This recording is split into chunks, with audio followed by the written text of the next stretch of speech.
हाँ, शिवोहम। क्या विषय चल रहा था अपना? संसार को बनाए रखकर कभी भी सत्य का साक्षात्कार नहीं किया जा सकता। संसार को बनाए रखकर कभी भी सत्य का साक्षात्कार नहीं किया जा सकता।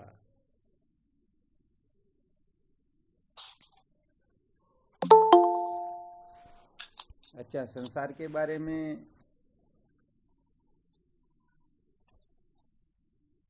क्या अपना अनुभव, संसार को बनाए रखने से क्या तात्पर्य है?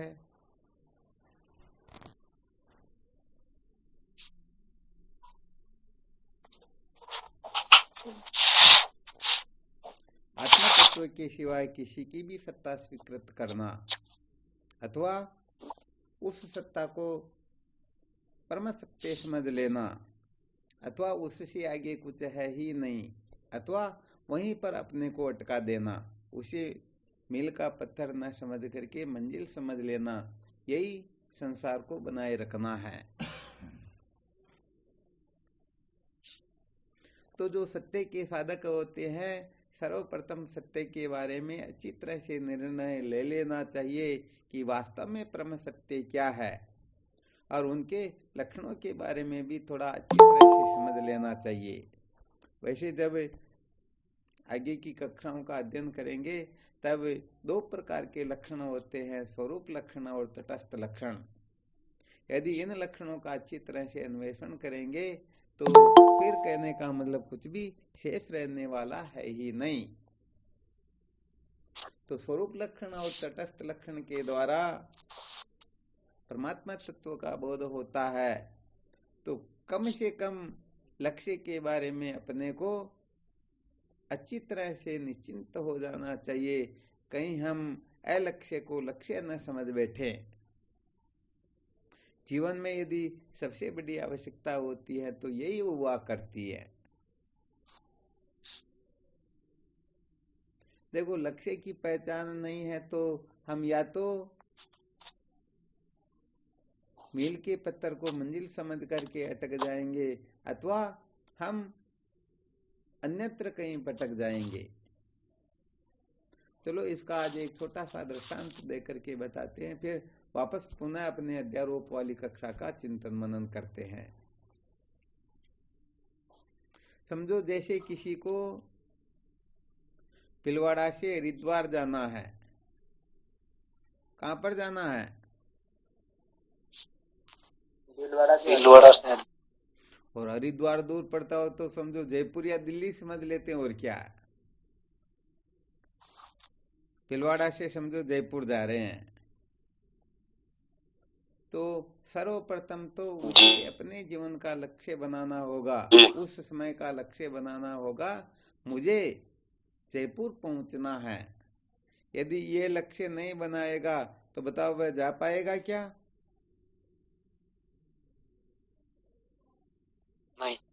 नहीं जा पाएगा।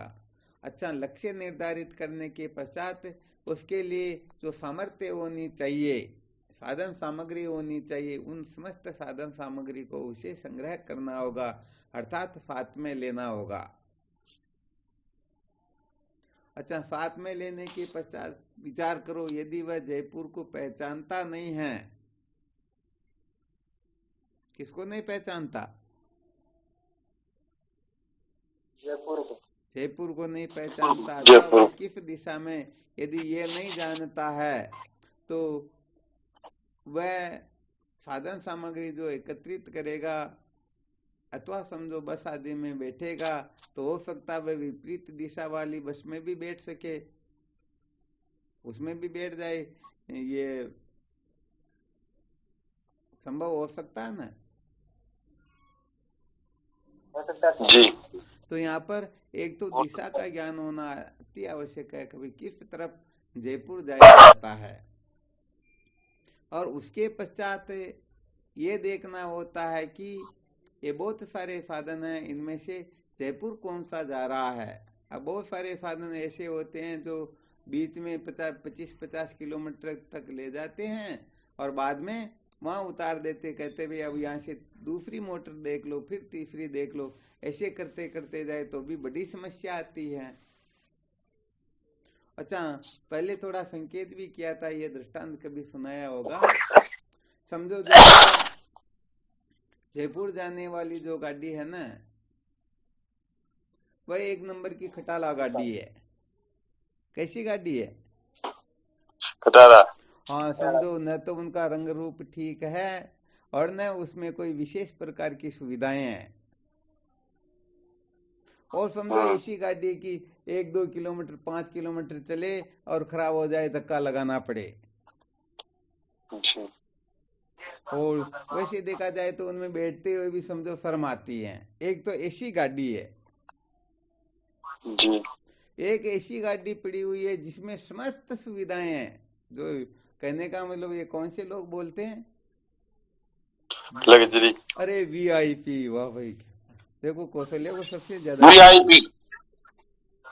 हाँ, वीआईपी सबसे पहले मैसेज कर दिया, इतने अलर्ट है ना। वीआईपी को तो वीआईपी का पता ही रहता। तो ऐसी गाड़ी जिसमें समझो समस्त प्रकार की सुविधाएं हैं और उनमें बैठना भी समझो बड़े गौरव की बात होती है।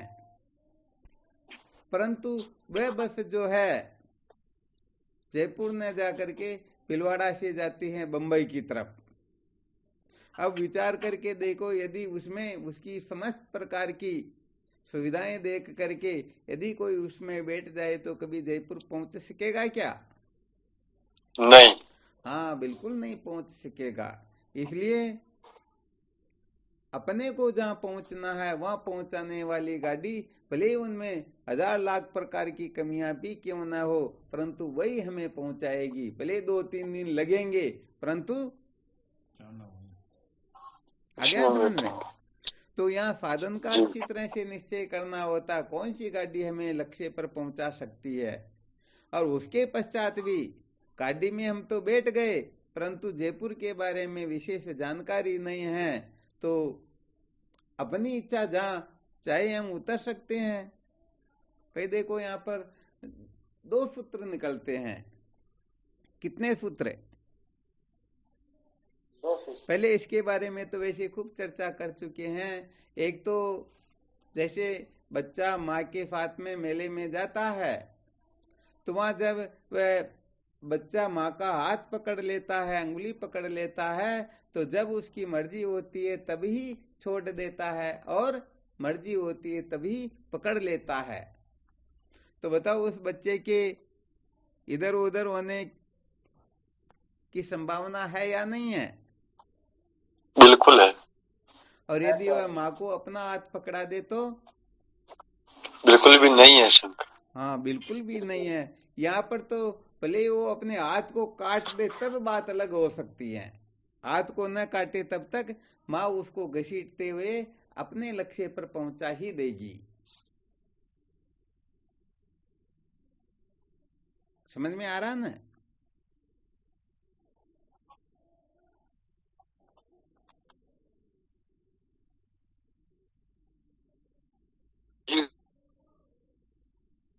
तो इसी प्रकार से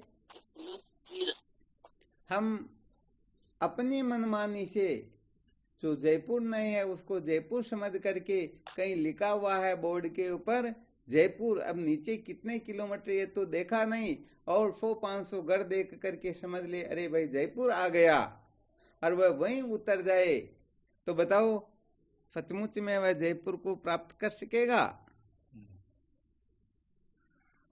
नहीं कर सकेगा। नहीं कर सकेगा ना? नहीं नहीं समझो इस कभी जगह नहीं पर करेगा।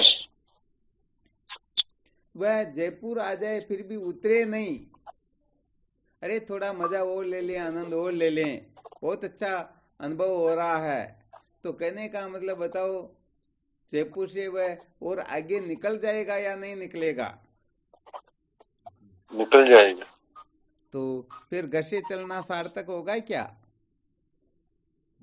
नहीं।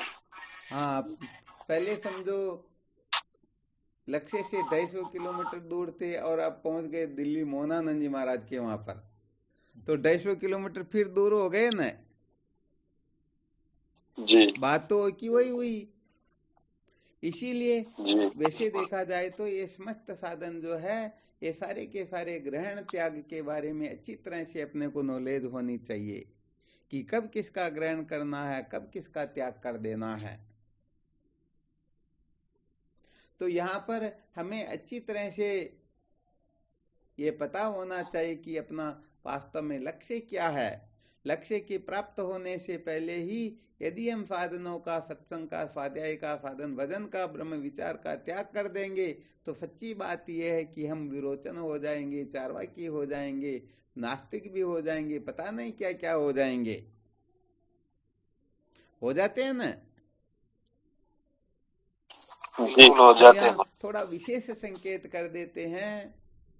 एक तो संसार के पुरुष किसी वस्तु की खोज में निकलते हैं और एक कोई महापुरुष खोज में निकलते हैं।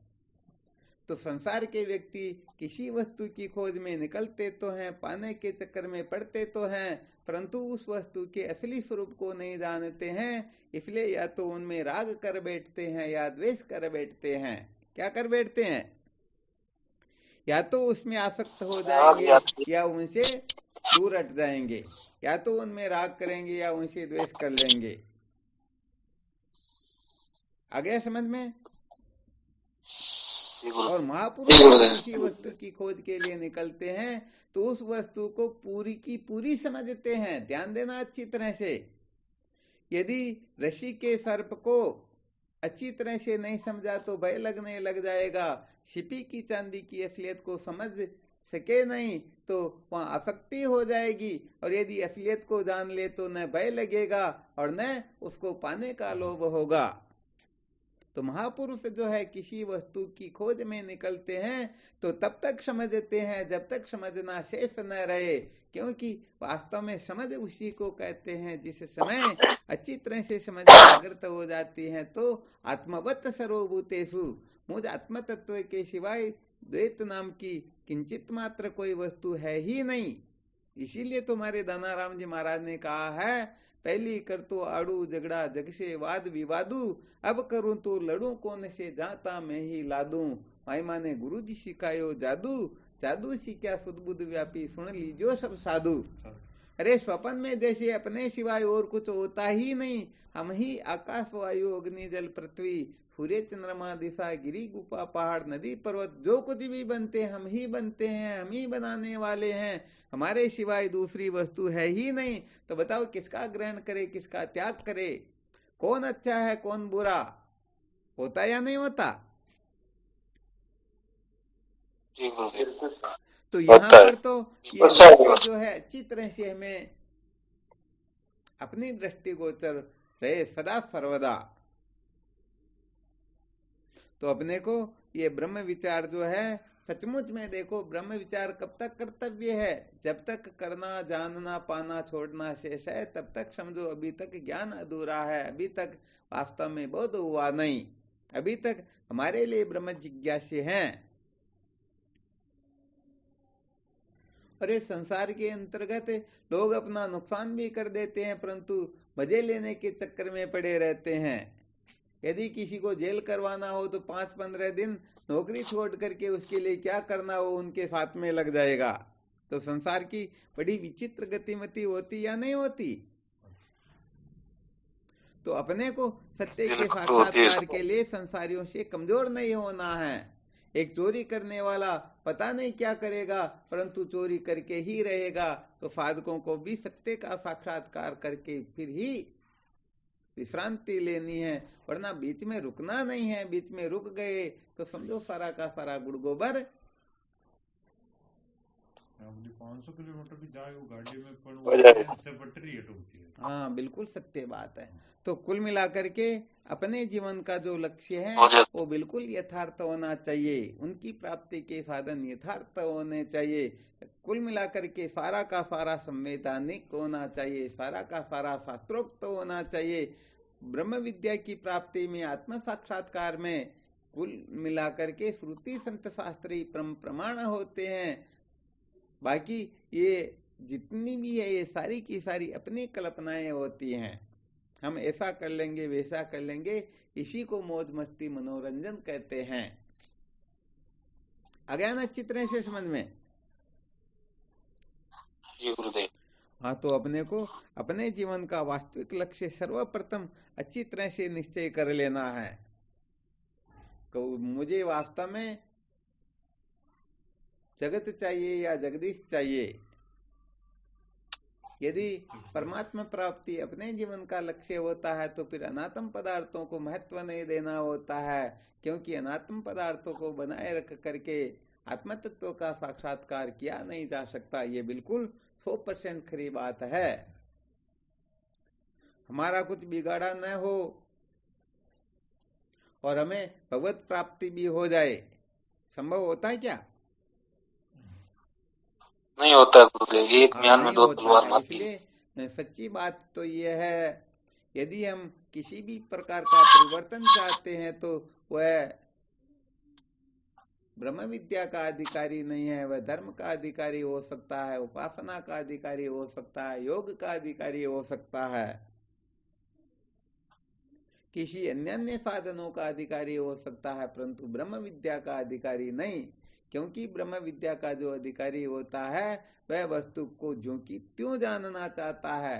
यदि कुछ इधर उधर करके सत्य का साक्षात्कार करना अपने जीवन का कोई लक्ष्य बना लेता है तो सचमुच में वह सत्य को अपने ही दृष्टि से देखेगा। सचमुच में जो सत्य है वह उस प्रकार से देख पाएगा ही नहीं। हाँ, इसके लिए तो सचमुच में विवेक रूपी नेत्र होने चाहिए। यदि विवेक रूपी नेत्र नहीं है तो ये बाकी के नेत्र तो नाम रूप को देख सकते हैं, संसार को देख सकते हैं, अनात्म पदार्थों को ही देख सकते हैं। इसलिए झाड़ा भी आ रहा हो तो इनको निकलवाना होता है, और दूसरी तीसरी गड़बड़ हो तो उसको भी निकालना। हाँ, शायद आपको एक बार पहले दृष्टांत सुनाया था। एक बार क्या होता है, शायद सुना रखा, फिर भी किसी साधकों ने नहीं सुन रखा हो तो और सुन लेंगे। समर्थ रामदास जी महाराज जो शिवाजी महाराज के गुरु जी थे, वो रामचरितमानस का वर्णन करते हुए जब अशोक वाटिका का वर्णन करते हैं तो उस जगह पर लिखते हैं जहाँ सीता माता को कैद करके रखा गया था, उस जगह पर सरोवर में जो कमल खिले हुए थे वो श्वेत रंग के थे। किस रंग के थे? सफेद रंग। उस समय वहां पर हनुमान जी महाराज भी बैठे थे, खड़े हो गए, कहा भाई देखो ऐसे थोड़े काम चलता, कोई कुछ भी लिख दे और हम प्रत्यक्ष दृष्टा है, हमने अच्छी तरह से देखा हुआ है और ये अपनी अक्ल होशियारी से कुछ का कुछ लिख रहे, हम ऐसा होने नहीं देंगे। ऐसा सोच करके हनुमान जी महाराज कहते हैं आपका जो ये लीला चिंतन है ये व्यर्थ है, क्योंकि आप कल्पना करके लिख रहे हो। मैं स्वयं वहां जाकर के निरीक्षण किया था, देखा था, मुझे अच्छी तरह से परख है, वहां श्वेत रंग के कमल नहीं बल्कि लाल रंग के कमल खिले हुए थे।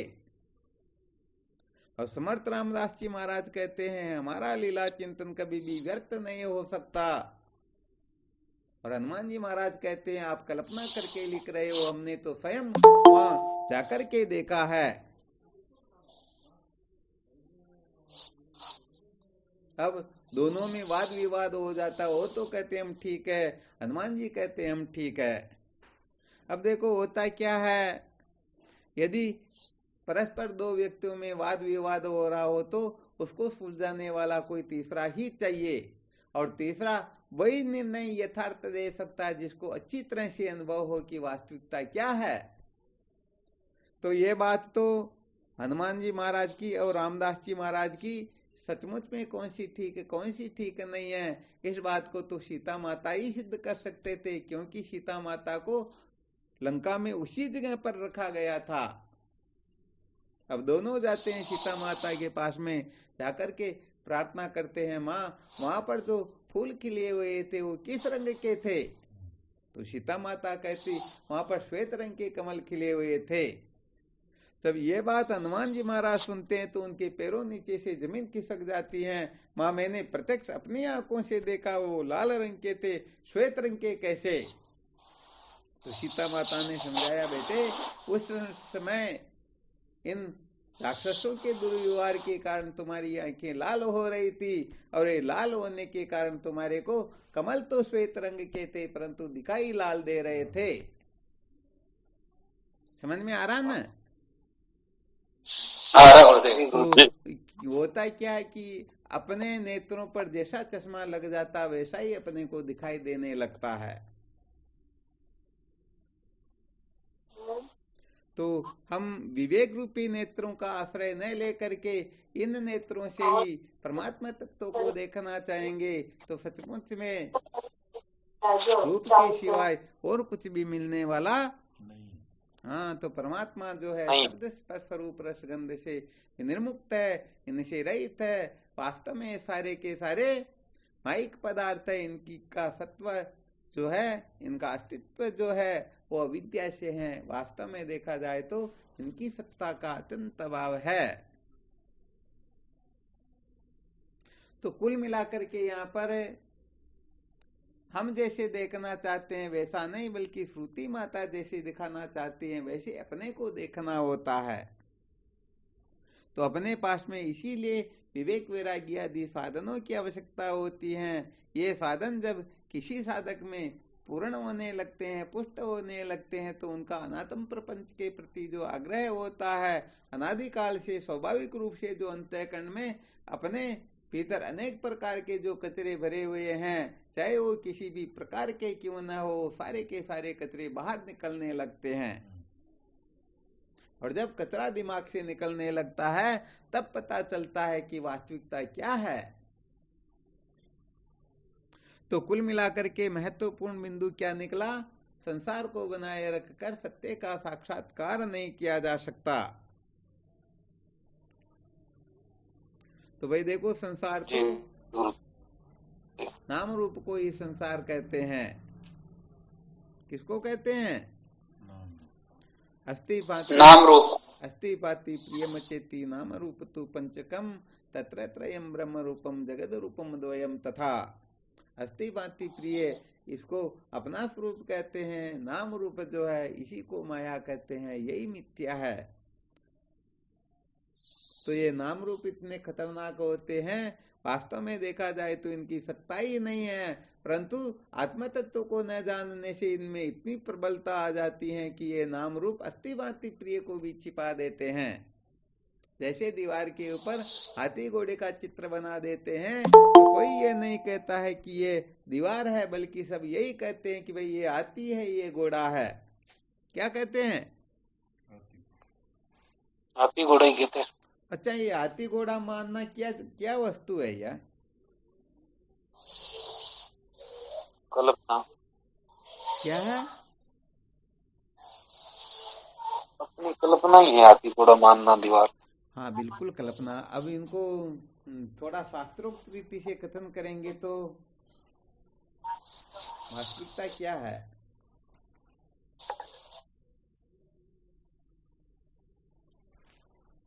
अध्यारोपण। अध्यारोपण है। चलो बहुत अच्छी बात बताई। किसी ने कल्पना कहा, किसी ने अध्यारोप का। और कोई इसके बारे में कुछ बता सकते हैं क्या?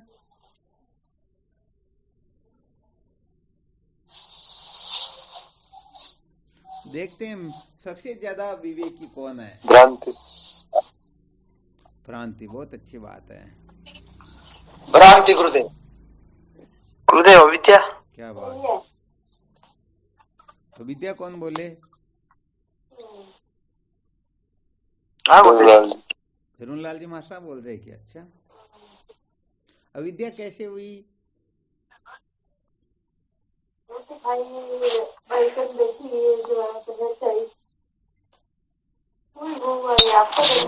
बंद करो,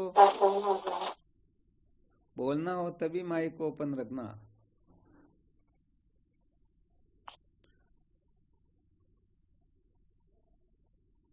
अविद्या कैसे हुई, या दूसरे जो बता रहे भ्रांति आदि, ये कैसे हुआ?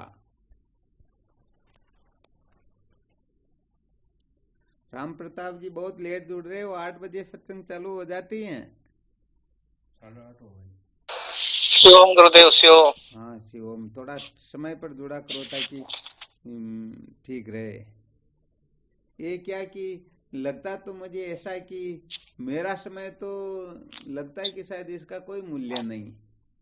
साधकों का समय इतना मूल्य होता है कि समझो 8:10 और 11 सेकंड पर यदि सत्संग चलेगी तो 11 तो क्या 10 पर भी नहीं जुड़ेंगे, वो देखेंगे 12 पर जुड़ जाए, ताकि वो पहले बातें चित्ते करेंगे, कुछ पूछेंगे, हम तो बाद में जुड़े। बड़ा गड़बड़ घोटाला वास्तव में। विचार करता आराम से मन में ड्यूटी 7 बजे तक है। आपके लिए नहीं कह रहा हूँ, आप तो कह रहे हैं अब 1-2 दिन से जुड़ रहे, परंतु यहाँ नियमित जो साधक जुड़ते हैं ना, जैसे अपने पारस जी महाराज या और कोई विशेष साधक, ये बहुत ध्यान रखते हैं कि हमारा समय इतना कीमती, 1 सेकंड भी हम व्यर्थ न जाने देंगे। चलो ठीक, कोई बात नहीं, भोले व्यक्तियों को और कोई नचाता न।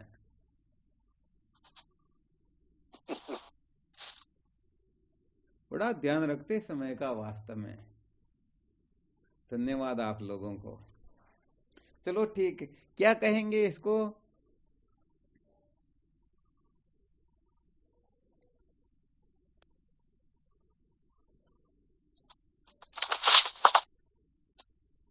इसका मतलब मंथन नहीं किया, जबकि ये तो बड़ा विलक्षण सूत्र था। इससे तो अनेक प्रकार के गड़बड़ घोटाले तुरंत निवृत्त हो जाते हैं। स्वामी जी, अरे क्या बात, मैंने याद किया, भवानी शंकर जी नहीं जुड़े, क्या बात है, तुरंत बोल गए। हाँ बोलो।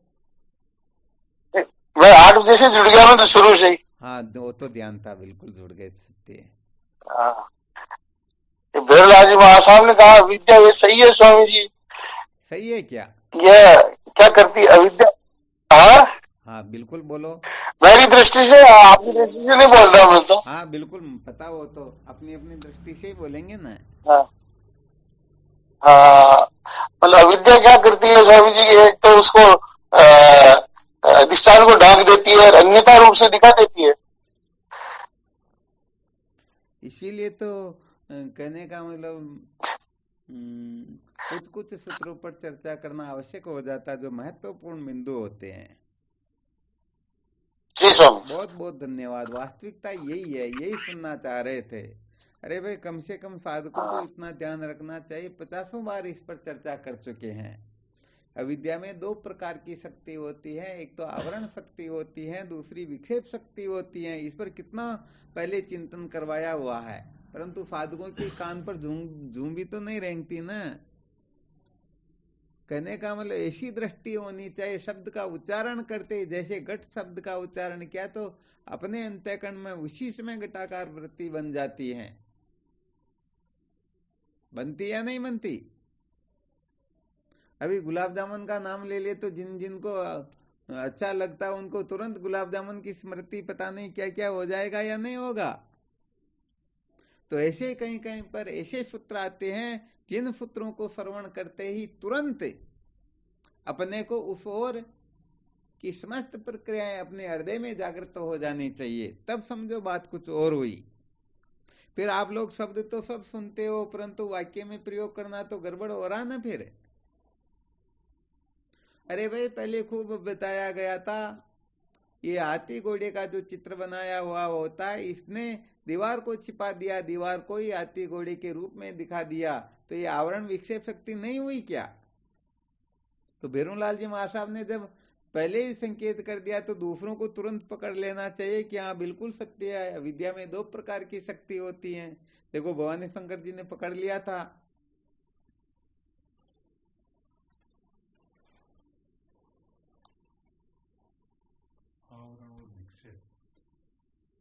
आराम समझ में।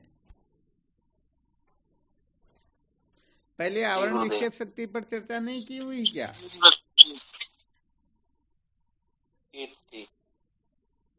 बहुत पहले की थी। बहुत पहले की, तो फिर अपना दिमाग काम बहुत कम कर रहा ना। खाने पीने में तो बावड़े हो रहे हैं, 24 घंटे ये खा ले वो खा ले, पता नहीं क्या कर ले क्या नहीं कर ले, और इस ब्रह्म विचार में गड़बड़ घोटाला। अरे बड़ी शर्म आनी चाहिए। ब्रह्म विद्या तो अपना स्वरूप है, इसमें स्वप्न में भी गड़बड़ घोटाला न हो। 24 घंटे रोम रोम से ब्रह्म विद्या झलकती रहे। ब्रह्म विद्या के लिए तो कहने का पूरा जीवन ही इसके लिए ने अपना। तो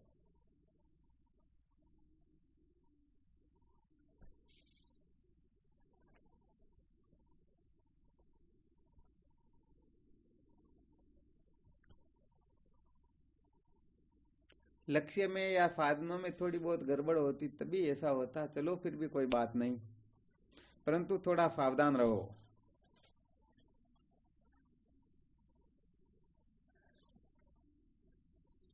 तो सत्य को जाने बिना दुखों का अंत नहीं होता है। तो सत्य के जानने में सबसे बड़ी बाधा केवल और केवल मात्र अविद्या का छेदन भेदन सम्यक प्रकाश नहीं होना ही है। और अविद्या का छेदन भेदन हम अविद्या के कार्यों से करना चाहते हैं। कार्य से कभी भी कारण की निवृत्ति नहीं होती है, बल्कि इसकी निवृत्ति के लिए तो केवल और केवल मात्र विद्या की आवश्यकता होती है। किसकी आवश्यकता होती है? विद्या की, विद्या की। फल कभी भी मूल को नष्ट नहीं कर सकता है। मूल को नष्ट करने के लिए कुलाड़ा ही चाहिए। अंधकार की जो निवृत्ति है वो केवल और केवल मात्र प्रकाश से ही हो सकती है, और कोई साधन होता ही नहीं। हाँ, बिल्कुल नहीं होता है। तो जब ये बात अच्छी तरह से समझ में आ गई कि बंधन जो है केवल और केवल मात्र अज्ञान ही है, ज्ञान का नाम ही बंधन है, ज्ञान ही बांधने वाला है। अज्ञान के सिवाय, नासमझी के सिवाय, बेवकूफी, मूर्खता, उल्टी समझ के सिवाय अपने को बांधने वाली कोई वस्तु है ही नहीं। तो फिर इससे छुटकारा पाने में देर किस बात की? विचार करके देख लो। जब जब हम देह, इंद्रिया, प्राण, मन, बुद्धि को अपना समझते हैं, उसी समय दुख, कष्ट, संकट होता है, अथवा नहीं मानते हैं उस समय भी होता है। जिस समय अपने हृदय में किसी न किसी प्रकार का दुख होता है तो कोई न कोई वासना, इच्छा, आसक्ति उस समय अपने हृदय में निरंतर प्रवाहित तो होती ही रहती हैं। तभी तो ऐसा वैसा होता है, वरना तो आत्मा तो सुख स्वरूप है, उसमें तो दुख का अत्यंत अभाव है। उसमें है क्या दुख? हाँ, दुख है ही नहीं। तो कुल मिलाकर के ये अध्यारोप जो होता है, इस अध्यारोप का केवल प्रयोजन समझना होता है, वरना इस अध्यारोप को बनाए नहीं रखना है। इस अध्यारोप को तो मिटाना ही होगा। अतः समस्त अध्यारोपों का सम्यक प्रकाश से जो निराकरण होता है, इनका जो अपवाद होता है, उस अपवाद का नाम होता है ज्ञान। तो संसार का जो अध्यारोप किया गया है, अच्छा थोड़ा जैसे संकेत कर देते हैं। 5 तत्वों का जैसे अध्यारोप किया गया है, आकाश, वायु, तेज, जल, पृथ्वी, इनमें क्रम भी रखा गया है। आकाश से वायु, वायु से अग्नि, अग्नि से जल, जल से पृथ्वी उत्पन्न होती हैं। इनका प्रयोजन ध्यान में है क्या आप लोगों को? इस प्रकार से क्रम कथन करने का क्या कारण है?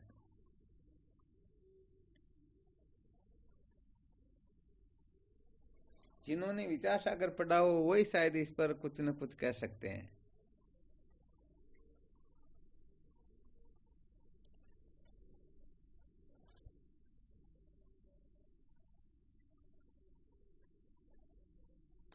वैसे विचार सागर के लिए क्या कहे महाराज? हम तो सोचते हैं कि कोई कहे हमको विचार सागर पढ़ो, परंतु पंचीकरण की भी नहीं पूछते।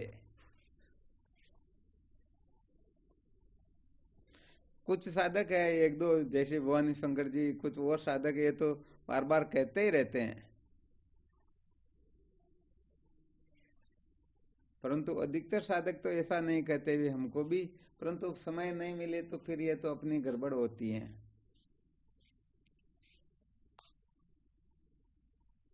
किसी को आया क्या ध्यान में?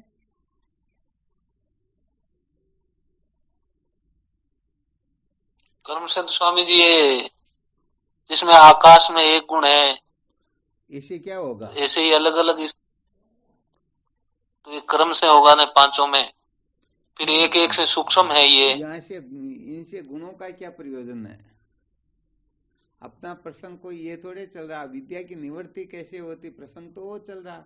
ये गुणों का कथन करना तो और अविद्या को बढ़ाना ही तो हुआ।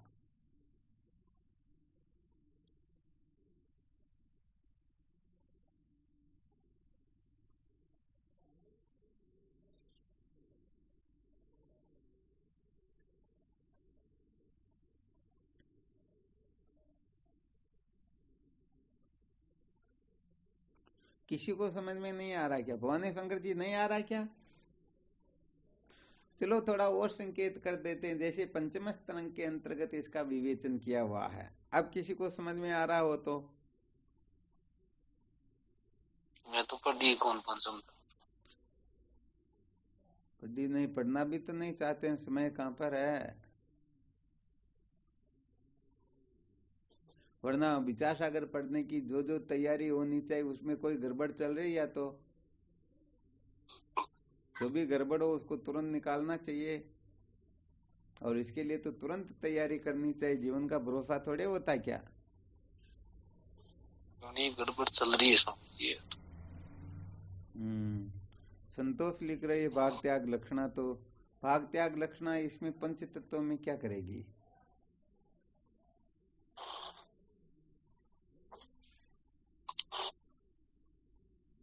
उसमें ऐसे बताया गया है कि पहले प्रधान प्रकृति हुई, उसके बाद अव्यक्त हुआ, उसके बाद में आकाश हुआ। उत्पत्ति का वर्णन नहीं करना है, पंच तत्वों का जो कथन किया गया है। देखो जैसे तैत्तरीय उपनिषद के अंतर्गत पंच तत्वों से सृष्टि की उत्पत्ति की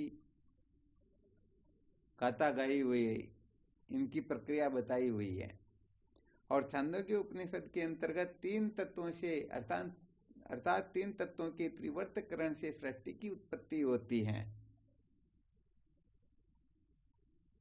तो ये तो प्रक्रिया कौन से शास्त्र में कौन सी प्रक्रिया बता दी, परंतु इस प्रक्रिया को बताने का तात्पर्य क्या है?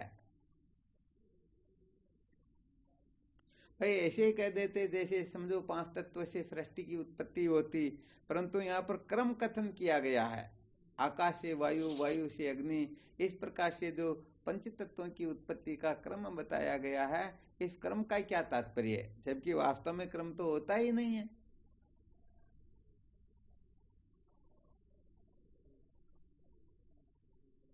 ऐसा थोड़े जैसे आज आकाश उत्पन्न हो गया, साल 6 महीने बाद में फिर वायु उत्पन्न हुआ, फिर अग्नि, ऐसे होता है क्या? फिर यहाँ पर तो वही हो जाएगा जैसे पहले वो एरण हंडाशी हथौड़ा, ये लोग संसार के लोग बातें करते हैं ना, पहले क्या बना?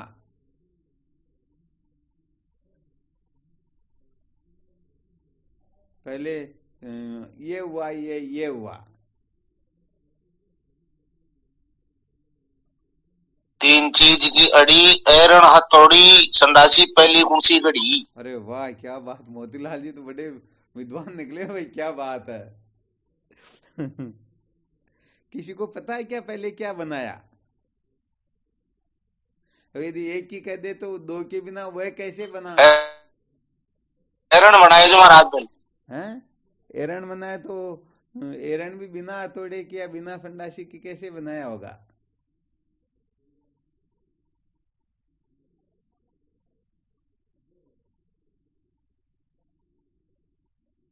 ये तो तीनों हागे बने गए, अलग अलग थोड़े।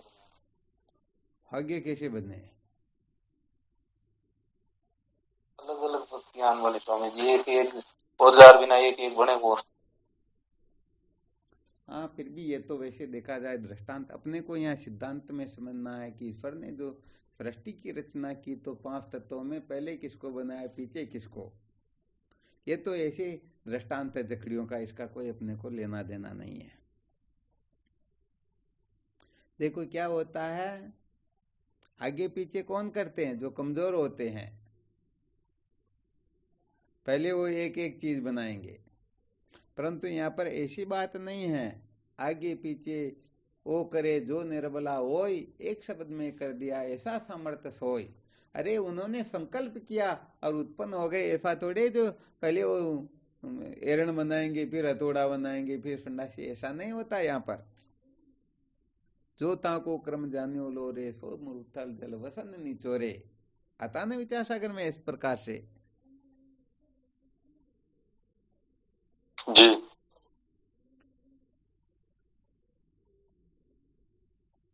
तो ये सब क्या है? अध्यारोप मात्र है, अर्थात साधकों को लय चिंतन करवाने के लिए इसमें क्रम कथन किया गया है, वरना वास्तव में क्रम होता ही नहीं।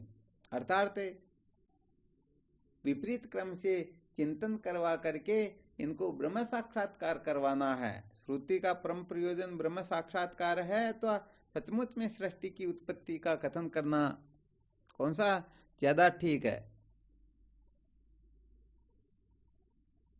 ब्रह्म साक्षात्कार। हाँ, बिल्कुल सत्य बात है, सत्य का साक्षात्कार करवाना। तो यहाँ क्रम कथन किया गया, यहाँ पर इसीलिए किया गया ताकि ये विपरीत क्रम से पृथ्वी को जल में, जल को अग्नि में, इस प्रकार से लय करते करते हुए सबका लय ब्रह्म में करे और अंत में अहम ब्रह्मास्मि ऐसा निश्चय करके सदा सदा के लिए कृतार्थ हो जाए। बस यही क्रम कथन का तात्पर्य होता है। तो ये अध्यारोप जितना भी किया जाता है इसका कुछ प्रयोजन होता है, उस प्रयोजन को समझ लेने के पश्चात फिर अध्यारोप की भी आवश्यकता रहती ही नहीं। तो अपना विषय चल रहा था, इस देह भाव से जीव मात्र को ऊपर उठाने के लिए श्रुति माता ने जीवत्व का आरोप किया, अर्थात तुम देह नहीं बल्कि जीव हो। क्या कथन किया? जीव भाव का कथन किया। नहीं जीव हो बस, क्योंकि ये जीव अनादि काल से अपने आप को केवल देह मात्र ही समझ रहा है कि मैं देह हूँ, काला गोरा लंबा ऊंचा बांका टेढ़ा हूँ, मैं नाम रूप कुल गोत्र वर्ण आश्रम वाला हूँ, मैं किसी का बाप बेटा भाई पति आदि हूँ। तो ये जितनी भी कल्पनाएं देह को लेकर के हम कुटस्थ हो रहे हैं, इस जगह पर अडिंगे हो रहे हैं, तो श्रुति माता ने यहाँ अध्यारोप किया, जिसके लिए आपको युक्तियां भी बताई थी। एकता व्यागम दोष और कृत प्रणाश आदि दोषों के द्वारा ये सिद्ध कर दिया जाता है कि हम सचमुच में शरीर नहीं बल्कि शरीर से अलग हैं। तो शरीर से अलग हम कौन हैं? तो इसके लिए श्रुति माता ने कथन किया तुम जीव हो।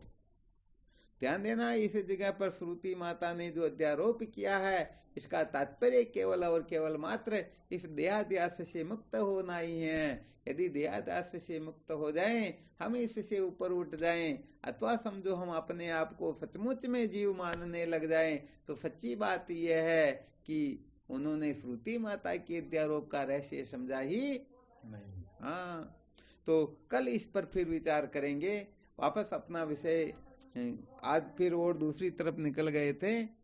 कल यही विचार करेंगे कि मैं जीव हूं तो किस प्रकार से, जीव भाव के अध्यारोप का वास्तव में क्या प्रयोजन है, इन्हीं सूत्रों के ऊपर कल विचार करेंगे।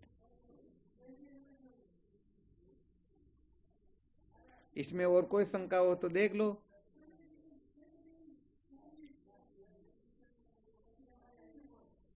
आपने स्वामी जी वे दो लक्षण जो बताया पहले, कौन कौन से? पहले नाम लिया ने आपने, स्वरूप लक्षण और तटस्थ लक्षण। हाँ, स्वरूप लक्षण और तटस्थ लक्षण, इनको भी थोड़ा जानना अत्यंत आवश्यक है। चलो कल याद रखना, स्वरूप लक्षण और तटस्थ लक्षण के बारे में पहले थोड़ा विचार कर लेंगे। होता क्या है कि साधक यदि इन सूत्रों को समझ जाए ना, तो कम से कम संसार में कहीं वो अटके नहीं, क्योंकि उनको पता है कि इस प्रकार के लक्षण जिनमें मिलेंगे उसे परमात्मा कहते हैं, तो उनसे विपरीत लक्षणों वाले में तो कम से कम वो अटकेगा नहीं। तो यहाँ एक तो स्वरूप लक्षण होता है, एक तटस्थ लक्षण होता है। उत्तम जिज्ञासु स्वरूप लक्षण के द्वारा बोध प्राप्त कर लेता है, और कनिष्ठ आदि मंद मुमुक्षु जो है वो तटस्थ लक्षण के द्वारा बोध प्राप्त कर लेता है। तो चलो कल फिर ध्यान रखना, याद दिलवा देना, वरना पता नहीं किस तरफ निकल जाएंगे। जी गुरुदेव। ठीक, शिवोहम। गुरुदेव को प्रणाम। शिवोहम। शिवोहम। श्री सतगुरुदेव के चरणों में कोटि कोटि प्रणाम। स्वामी जी के चरणों में प्रणाम। हाँ, शिवोहम। गुरुदेव के श्री चरणों में प्रणाम। शिवोहम। शिवोहम।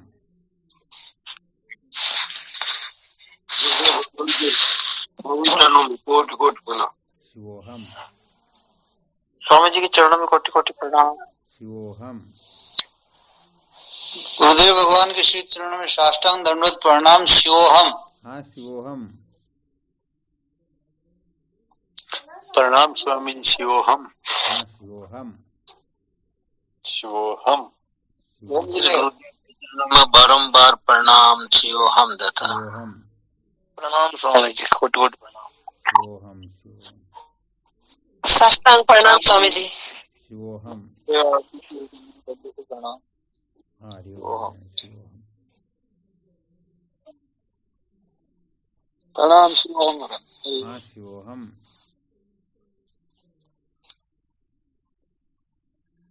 प्रणाम स्वामी जी, आपके श्री चरणों में कोटि-कोटि प्रणाम। शिवोहम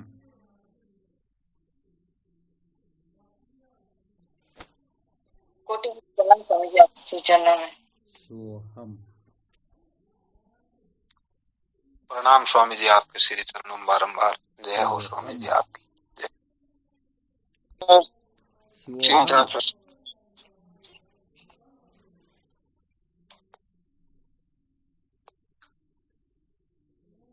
चलो ठीक शिवोहम।